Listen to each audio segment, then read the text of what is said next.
যে ব্যক্তি গুলিবিদ্ধ হয়েছেন সেই ব্যক্তি যদি মিঠুর নাম উল্লেখ না করে থাকে, তারাই কি করে আবার মিঠুকে ওই মামলার 1 নম্বর আসামি করে বলা হচ্ছে মিঠু সেখানে গুলি বর্ষণ করেছেন।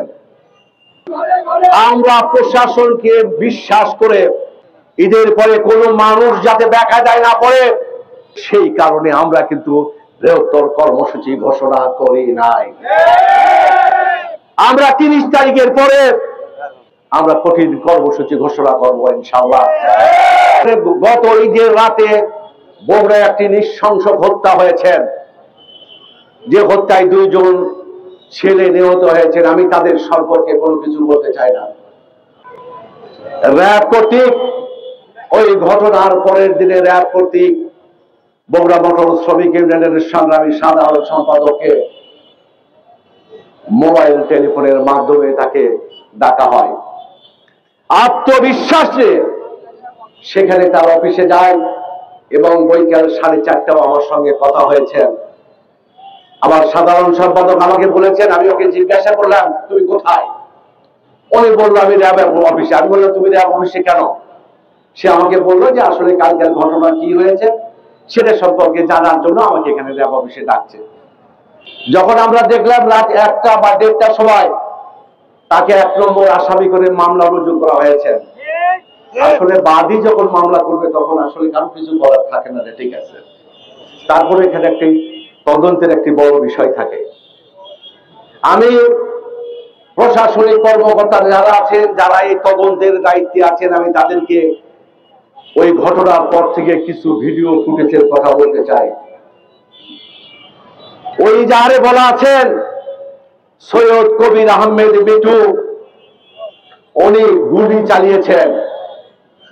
আমার প্রশ্ন হলো ওই দিন পরের দিনের বেলা মেডিকেলে গিয়ে কিছু সাংবাদিক মহোদয়, কিছু মিডিয়া সেখানে কিন্তু যে ছেলে গুলি খেয়েছেন তার সাক্ষাৎকার নিয়েছেন।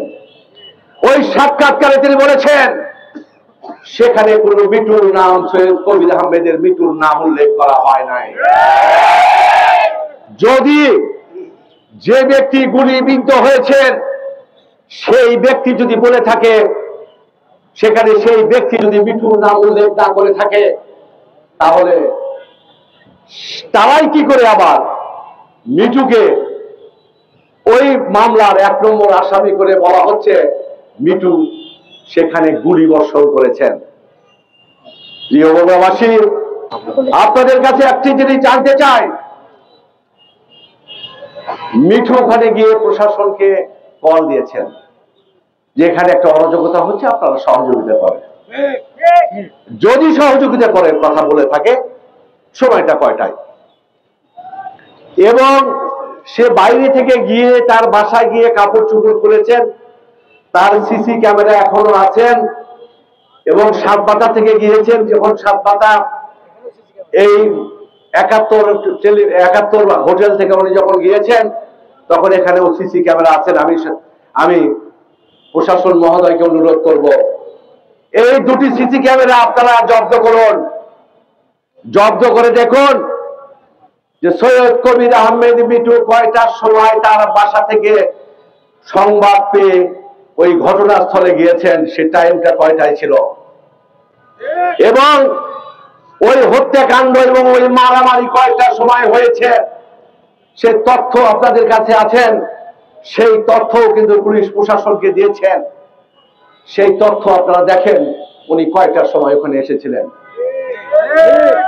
সৈয়দ কবির আহমেদ মিঠু তার জন্মলগ্ন থেকে আজ পর্যন্ত তার বিরুদ্ধে কোনো ক্রিমিনাল মামলা নাই। আজ পর্যন্ত কোনো মানুষকে মারার জন্য, কোনো মানুষের সঙ্গে কোনো ঘটনার জন্য তার বিরুদ্ধে আজ পর্যন্ত কিন্তু তার এই 60 বছর বয়সে এখন পর্যন্ত তার বিরুদ্ধে কিন্তু কোনো মামলা গ্রহণ হয় নাই। যে মানুষের 60 বছরের জীবনে মারামারির একটি কলঙ্ক নাই, সে মানুষ কোনোদিন মানুষ হত্যা করতে পারে না। আমরা হত্যাকে ঘৃণা করি, হত্যাকে তিরস্কার করি। যারা সত্যিকারী এই হত্যার সাথে জড়িত তাদের বিচার হোক, তাদেরকে বিচারের আওতায় আনা হোক। এই ব্যাপারে বগুড়া মোটর শ্রমিক ইউনিয়ন বা পরিবহন সেক্টরের কোনো অনীহা নাই। আমরা বিশ্বাস করি বগুড়ার পুলিশ প্রশাসন দক্ষ পুলিশ প্রশাসন, তারা অবশ্যই এই ঘটনাটা উদ্ঘাটন করবেন এবং বগুড়া জেলাবাসীকে এই ঘটনা উপস্থাপন করে বগুড়ার পুলিশ সুপার মহোদয় সহ যারা আছেন, আমরা দেখেছি বগুড়ার পুলিশ প্রশাসন এমন কিছু ঘটনা ঘটেছে যে ঘটনা মাটির নিচে থেকেও বের করে সেই সমস্ত আসামিকে উদ্ঘাটন করেছে। আমরা যে কারণে বগুড়ার পুলিশ প্রশাসনকে সর্বসময় ধন্যবাদ জানাই। আজকে আমরা একটি আপত্তি জানাচ্ছি, দয়া করে আপনারা আগামী 30 তারিখের ভিতরে অবশ্যই এই ঘটনার সঠিক উদ্ঘাটন করবেন এবং বগুড়াবাসীর সামনে উপস্থাপন করবেন। অন্যথায় 30 তারিখের পরে বগুড়ার মালিক শ্রমিক যৌথ কমিটি, রাজশাহী বিভাগীয় কমিটি, উত্তরবঙ্গ আঞ্চলিক মালিক এবং শ্রমিক যৌথ কমিটি যদি কোনো বড় ধরনের সিদ্ধান্ত গ্রহণ করে, সেই ব্যাপারে পরিবহন সেক্টর কোনো দায়িত্ব বহন করবে না।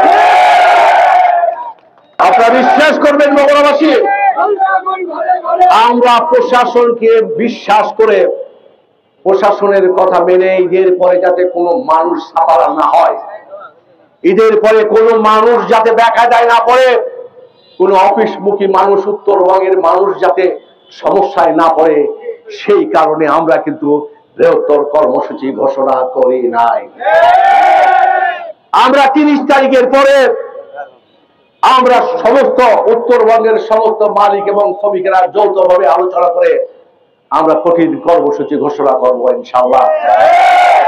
আপনারা সেদিন শ্রমিক ভাইরা অবশ্যই আপনারা সকলভাবে সহযোগিতা করবেন, কিন্তু কোনো সন্ত্রাসী কায়দায় নয়, কোনো সন্ত্রাসী ভাবে নয়। আমরা কর্মবিরতি করব, আমরা নিজেরাই কর্মবিরতি করব, কোনো সন্ত্রাসী কায়দায় নয়।